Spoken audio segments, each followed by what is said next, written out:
Hello everyone, and welcome back to another Hunter x Hunter chapter review.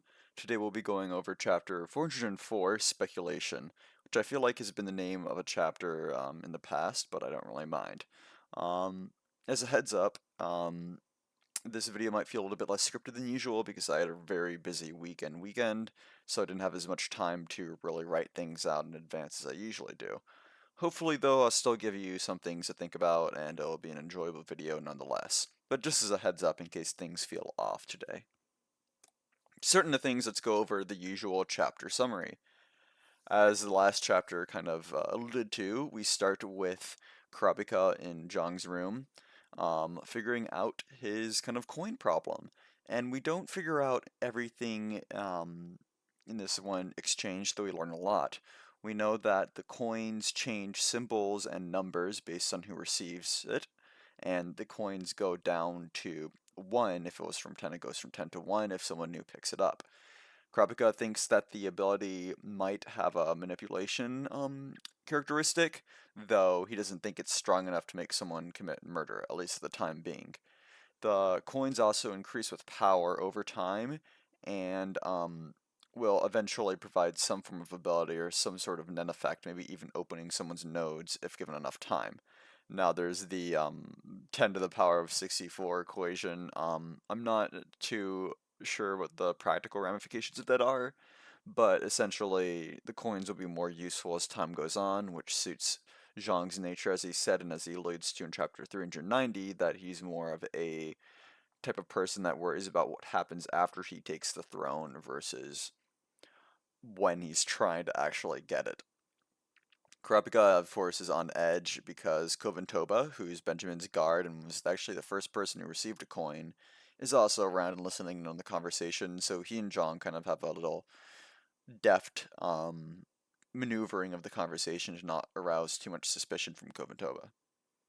Kurapika then internally thinks about how Zhang, of course, is the benefactor of one of the three mafia families, along with Luzerus and Cyrenik, and this kind of leads Tim to assume that if one of them were to die, then that would be the biggest instigator for a gang war, and how potentially Benjamin might try to kill one of the three, frame it as a mafioso killing so that a mafia war can break out and he can have that reason to find his to access his win con, which is very clearly in this batch martial law. Now we cut to Leorio, and by Leorio I mean Leorio in the background with no dialogue in Cheadle, who was escorting a very dying Hulkenberg to the hospital. Now Hulkenberg, of course, is in Balsamilko's body, so he's watching his body from afar. And as the operation to quote unquote save him begins, Balsamilko, Balsamberg, Haukenmilko, whatever you want to call it, he thinks over his ability, and we finally get a more concrete, albeit still somewhat complicated explanation of his ability. And Haukenberg's plan at the moment is to take a sleeping drug right around when his body dies so he can control Balsamilko for around 10 more hours. And he has some form of plan that he'll be enacting around then. But he's very determined about him potentially winning the succession war. So, hey, I'm putting my stocks in right now. We then cut to Cyrenik and Selkov. And, of course, he's already down to below 4 seconds to enter Zetsu for his ability, which is, of course, quite intimidating. Selkov notes it's an incredible level of skill, and Selkov is very scared because Cyrenik has made it clear that once he reaches around 1 second, he's going to be fighting Selkov. So I hope he gets out of here alive. I hope Selkov isn't murdered and only gets beaten up. But things aren't looking good for him right now. And speaking of things not looking too great, Krabika and Bill and Bobby Mina note that one of Camilla's guards is in the room, and as I talked about at the end of the last video, that's one of Camilla's have-nots, who is intending to sacrifice herself and kill Bobo.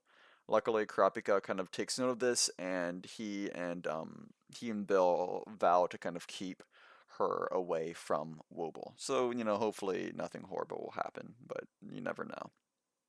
Then we cut to Hulkenberg, who is very much dead, and honestly, a very grisly panel that I think conveys just not only the Togashi's stance on bodies maybe not always being sacred, but also just the lengths Hulkenberg is willing to go to win the battle, just kind of reducing his body to this mess, and he's no longer, I assume, going to be able to be in his body unless he can possess it somehow. And we'll talk about that in a little bit. Benjamin and Hauken Milko talk about Hulkenberg's funeral process, and he'll be placed in a coffin and carried up to Tier 1, and it's going to be a large event considering a lot of people like Hulkenberg, and Benjamin wants it to be a respectful event, and I'll touch on that in a little bit because it's one of my favorite parts of the chapter. Lastly, which I wasn't expecting, we cut to the troop, who hears about Hulkenberg's death and doesn't really care, and Nobunaga wants to talk with the other two mafia families about fighting the Haili.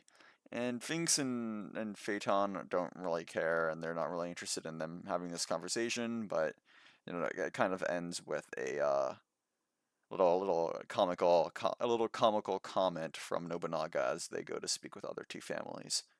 So, pretty good chapter. Probably my favorite of the batch, just more Halkenberg content, but also seeing a lot of the other princes, and yeah, just overall great chapter. Nothing to complain about from me. Now, as I'm sure you're used to by now, we're going to go over some interesting panels. Starting from the right, Krabika mentions that we are on thin ice, and just a interesting transition is the cut to the cart that Hulkenberg's dying body is on, and his life is very much on thin ice in this moment. I'm not going to go and come up with some really deep thematic analysis of this kind of cut, but I do like it. It does look like it's thin ice separating Krapika's storyline from Hulkenberg's. Now, speaking of Hulkenberg, once he dies, one of the doctors puts on his gloves and in what looks like a thumbs up. And if you pay close attention to the chapter, you can see that the military's guards kind of turn away Cheadle and Leorio and co. And the thumbs up, or what looks like a thumbs up, could be meant to interpret that these are Benjamin's doctors, and they let Hulkenberg die for the sake of, well, Benjamin winning. So that's worth noting. Something else I like when Krabik is talking about the mafia families is how these faces are obfuscated. I touched on this a little bit in the last chapter, but I like when Togashi Shadow's faces, especially when it's representing the common people, and I think that's really emphasized well, and probably my favorite panel of the chapter when Helkenberg's talking about his followers being willing to give up their lives for the cause, and how we see the bodies of numerous knights, and I think this is a reference to King Arthur. I'm almost certain it is, but if it's not, feel free to correct me. And one man standing above the corpses of the many.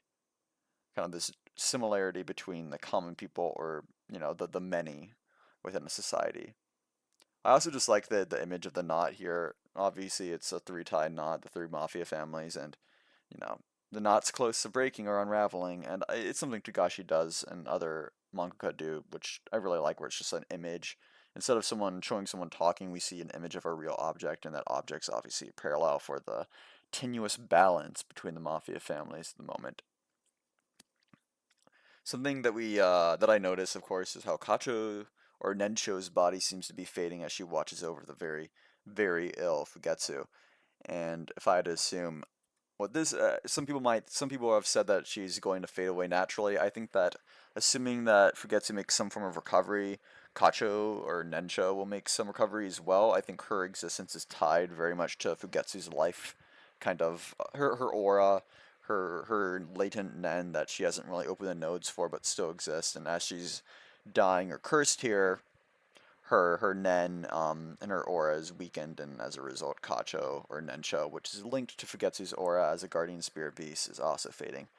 So yeah, things are getting very serious for Fugetsu, which maybe explains Melody and Nensho's, and I guess to a more suspicious extent, Kaiser's willingness to go with such a brash plan to assassinate Lazarus. Lastly, if you've watched my videos, you know that I'm not a big endorser of the Tsuraynik and Netaro theory, but I can't deny that there's a very clear parallel between him and Isaac Netero on the cover of Volume 27, both the hairstyle and the hands out, hands kind of stretched out.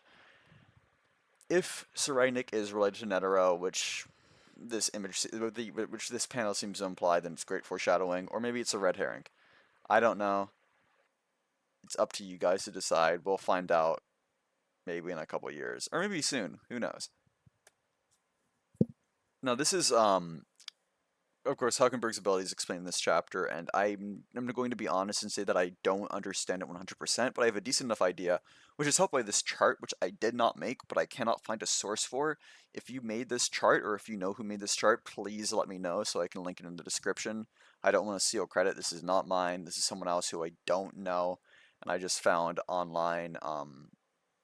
Yeah, if you know who made this, please let me know.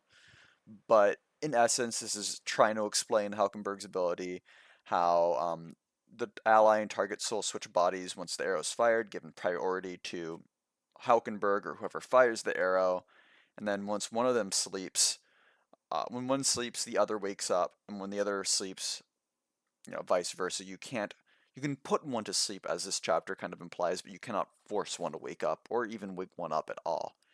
And if the allied body dies, then the target soul returns to the target body and takes priority. As Hulkenberg puts it, his soul be put to sleep. We don't know if that means gone or if it just means that Balsamilko would retain control in the same vein as if Hulkenberg or if Hulkenberg and Balsamilko's body fell asleep. We don't know if they would still alternate. I think the idea is that Hulkenberg's soul would exist, but he wouldn't be able to take control anymore, but I'm not entirely sure. Maybe it will be a case kind of like a Nani Cub where they will switch back and forth. And then if the target body dies, according to this chart, the ally soul will return to the ally body, and once again, the target soul takes priority. So regardless of if one body dies, then Balsamilko appears to come out on top here. Now, if they swap back and forth, it isn't a big issue, but it is worth noting that Hulkenberg's plan is to take a sleeping pill and fall asleep for 10 hours, or have Balsamilko's body fall asleep for 10 hours, and maybe taking control of his body during that time. I think the idea is Balsamilko's soul will return to his body, and then he will fall asleep immediately, and then Hulkenberg will take control, so maybe they will still be able to alternate.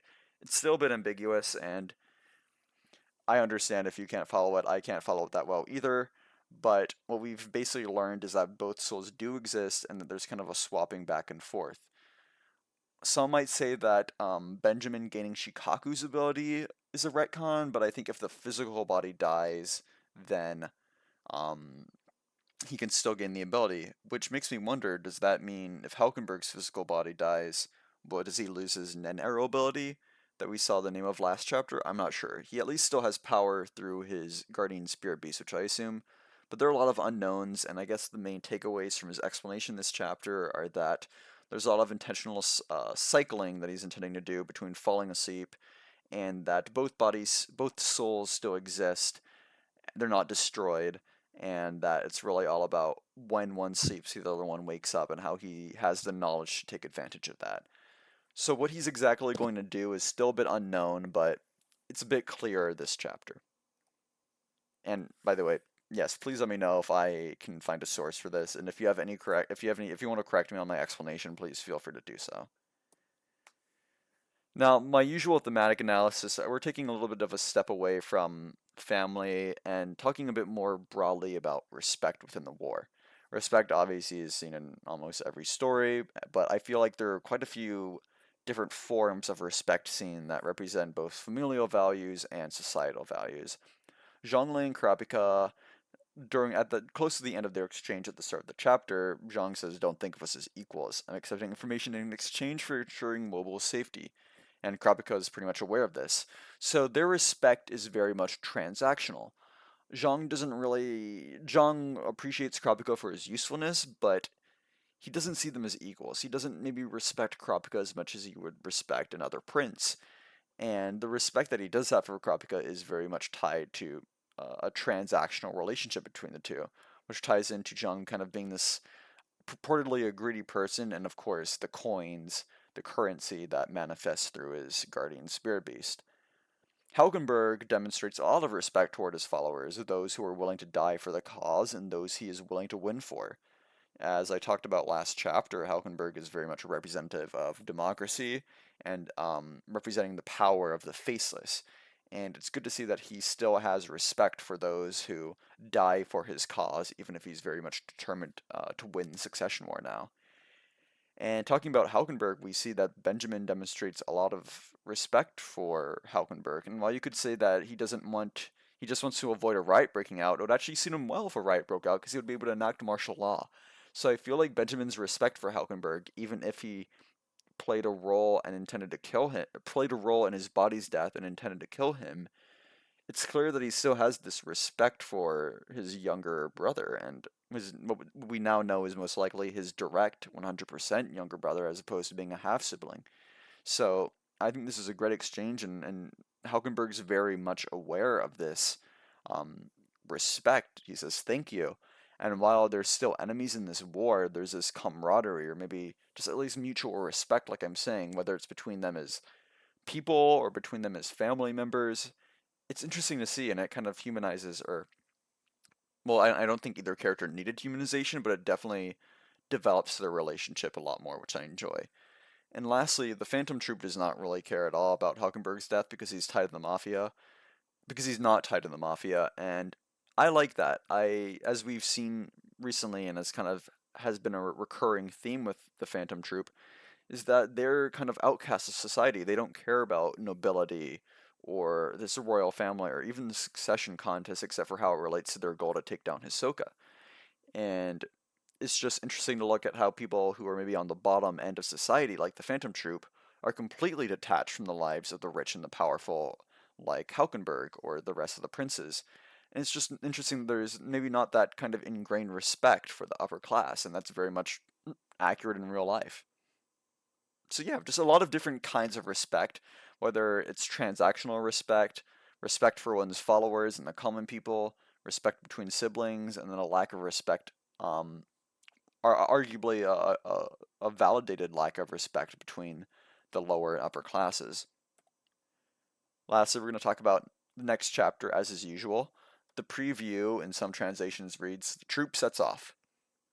As the end of the chapter implies, we are going to be focusing on the Phantom Troop next chapter, though that doesn't exactly mean it'll be entirely the Mafia storyline. To talk about Nobunaga's plan, he's in inquiry with the other two families. I assume maybe learning more about the Healy, maybe their background, or maybe the other two Mafia families' roles.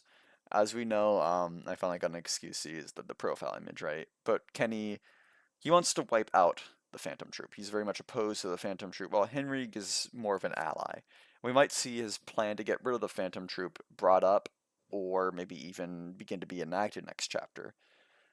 Of course, we've been seeing a lot of Nobunaga, Finks, and Phaeton recently, but there are still 7 other members of the Phantom Troop. There's I don't need to list them off, obviously, but Franklin specific I think could appear because in chapter 400, Nobunaga mentioned maybe going out to him for help. So maybe they have this conversation with the Mafia families, they decide to pick up Franklin, and they go to the Haley hideout.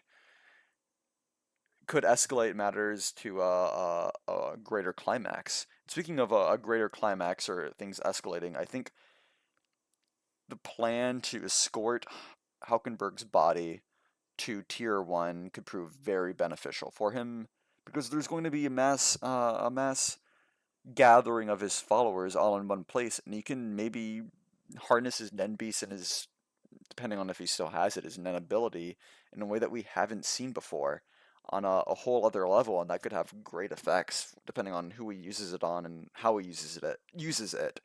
So we might see outside of course, the Phantom Troop storyline, we might see what this whole coffin escorting kind of thing is and what Hulkenberg intends to do in the next 10 hours, which for all we know could be a while from now. But yes, that should be it for tonight. Thank you for putting up with me. I know this video is a little bit unscripted, but hopefully you still got something from it. And I'll see you all next week. Yeah, happy early Halloween. So frightening, I know, but yes. Thank you for watching.